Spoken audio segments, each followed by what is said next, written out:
Raju Shetty charitable ಟ್ರಸ್ಟ್ನ ಇವತ್ತು 18ನೇ ವರ್ಷದ ಸಮವಸ್ತ್ರ ವಿತರಣೆ ಕಾರ್ಯಕ್ರಮವನ್ನು ಇವಾಗಲೇ ಮಾಡಿ ಮುಗಿಸಿದ್ದೀವಿ. ಒಂದು ವೆಬ್ಸೈಟ್ ಕೂಡ ಕ್ರಿಯೇಟ್ ಮಾಡಿ ಅದನ್ನು ಪಬ್ಲಿಕ್ ಯೂಸಿಗೆ ಸಮರ್ಪಣೆ ಮಾಡಿದ್ದೀವಿ. ಅಲ್ಲದೆ ಸಮಾಜದಲ್ಲಿ ಅಂದರೆ ವಿಶೇಷವಾಗಿ ಶಿಕ್ಷಣ ಕ್ಷೇತ್ರದಲ್ಲಿ ಕೆಲಸ ಮಾಡಿ ರಿಟೈರ್ಮೆಂಟ್ ಆದಮೇಲೆ ಉತ್ತಮ ಕೆಲಸ ಮಾಡುವವರನ್ನು ಗುರುತಿಸಿ ಕೊಡುವಂಥ ಒಂದು ಪ್ರಶಸ್ತಿಯನ್ನು ಕೂಡ ಇವತ್ತು ಒಬ್ಬ ಶಿಕ್ಷಕನಾಗಿ ನಂತರ ಇವಾಗ ಕೃಷಿ ಮತ್ತು ಪರಿಸರದಲ್ಲಿ ಲೇಖನ ಮಾಡ್ತಾ ಇದ್ದಾರೆ ಅವರಿಗೆ ಕೊಟ್ಟಿದ್ದೀವಿ. ಕುಂಜ ರಾಜು ಶೆಟ್ಟಿ ಚಾರಿಟೇಬಲ್ ಟ್ರಸ್ಟು ಯಾರಿಂದಲೂ ಕೂಡ ಒಂದು ದೇಣಿಗೆಯನ್ನು ತಗೊಳ್ಳೋದಿಲ್ಲ, ಕೇಳೋದು ಇಲ್ಲ, ತಗೊಳ್ಳೋದಿಲ್ಲ. ನಮ್ಮ ಸ್ವಂತ ದುಡ್ಡಿನ ಹಣದಿಂದ ನಾವು ಮಾಡ್ಕೊಂಡು ಬಂದಿದ್ದೀವಿ. ನಮಗಾದಷ್ಟು ಸಾಕಷ್ಟು ಕೆಲಸವನ್ನು ಮಾಡಿದ್ದೀವಿ. ವಿಶೇಷವಾಗಿ ಶಿಕ್ಷಣದಲ್ಲಿ ಸ್ಕಾಲರ್ಶಿಪ್ ಇರ್ಬೋದು, ಸಮವಸ್ತ್ರ ವಿಸ್ತರಣೆ ಇರ್ಬೋದು, ಕಂಪ್ಯೂಟರ್ ಲ್ಯಾಬ್ಸ್ ಇರ್ಬೋದು, ಲರ್ನಿಂಗ್ ಕ್ಲಾಸಸ್ ಇರ್ಬೋದು, ಶಾಲಾ ಬಿಲ್ಡಿಂಗನ್ನು ಕಟ್ಟೋದು, ಶಾಲೆಯನ್ನು ಉನ್ನತೀಕರಣ ಮಾಡೋದು, ಹೀಗೆ ಹಲವಾರು ಕೆಲಸವನ್ನು ಮಾಡ್ಕೊಂಡು ಬಂದಿದ್ದೀವಿ.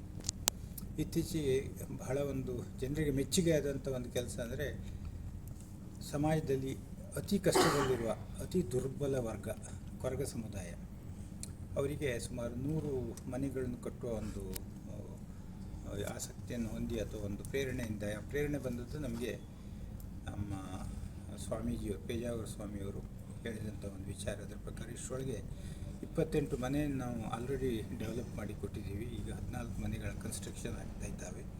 ಇನ್ನಿಷ್ಟು ಮನೆಗಳನ್ನು 1-2 ವರ್ಷದಲ್ಲಿ ಕಟ್ಟಿ ಈ 100 ಮನೆಗಳ ಒಂದು ಯಾವ ಯೋಜನೆ ಇದೆ ಅದನ್ನು ಕಂಪ್ಲೀಟ್ ಮಾಡಬೇಕು ಅಂತ ಎಣಿಸಿದ್ದೀವಿ.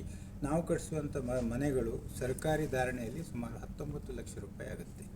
ಇದು ಸ್ವಲ್ಪ ಹೆಚ್ಚಾಗ್ಬೋದು, ಕಡಿಮೆ ಆಗ್ಬೋದು. ಇದರಲ್ಲಿ ಸಂಪೂರ್ಣವಾಗಿ ಟ್ಯಾಕ್ಸನ್ನು ಕೂಡ ಕಟ್ತೀವಿ. ಕೆಲವರು ಕೇಳ್ತಾರೆ ಯಾಕೆ 19 ಲಕ್ಷ ಅಂತ. ಸರ್ಕಾರಿ ಧಾರಣೆಯಿಂದ 19 ಲಕ್ಷ. ನಾವು ಕಟ್ಟುವಾಗ ಮಾರ್ಜಿನ್ಸಲ್ಲಿ ಸ್ವಲ್ಪ ಕಡಿಮೆ ಆಗ್ಬೋದು. ಸುಂದರವಾದ ಒಂದು ಮನೆಯನ್ನು ಕಟ್ಟಿಸ್ಕೊಟ್ಟಿದ್ದೀವಿ. ಇನ್ನೂ ಕೂಡ ಹಲವಾರು ಯೋಜನೆ ನಮ್ಮ ಹತ್ರ ಇದೆ.